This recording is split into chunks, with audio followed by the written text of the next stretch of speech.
تصور کریں کہ آپ کی کلاس میں ایک مشکل سبق ہے، جیسے کہ ماحولیاتی آلودگی کے اقسام۔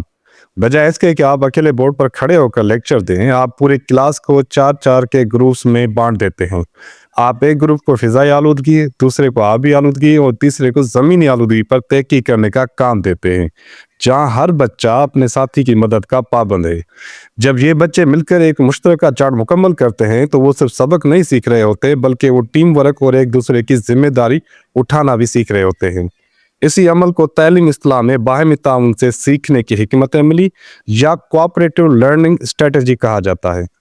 باہمی تعاون سے سیکھنے کی حکمت عملی سے مراد تدریس کا وہ طریقہ ہے جس میں طالب علموں کو چھوٹے اور متنوع گروہوں میں اس طرح منظم کیا جاتا ہے کہ ان کی کامیابی کا دار و مدار صرف ان کی اپنی محنت پر نہیں بلکہ پورے گروپ کی کارکردگی پر ہوتا ہے۔ اس حکمت عملی کا بنیادی فلسفہ ایک سبق کے لیے اور سب ایک کے لیے ہے۔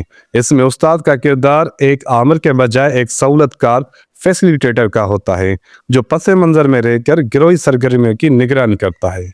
اس طریقے کی سب سے بڑی خوبی یہ ہے کہ بچوں میں سماجی مہارتیں، برداشت اور ایک دوسرے کی نقطہ نظر کو سمجھنے کا مادہ پیدا کرتا ہے، جو کہ ایک روایتی کلاس روم میں ممکن نہیں ہوتا۔ اس حکمت عملی کو کامیاب بنانے کے لیے مختلف تکنیکیں استعمال کی جاتی ہیں، جیسے کہ تھنک پیئر شیئر، جہاں بچہ پہلے خود سوچتا ہے، پھر ساتھی سے بات کرتا ہے اور آخر میں پوری کلاس کو بتاتا ہے۔ اسی طرح جگسا کی تکنیک میں ہر بچہ کسی ایک خاص حصے کا ماہر بن کر اپنے گروپ کو پڑھاتا ہے۔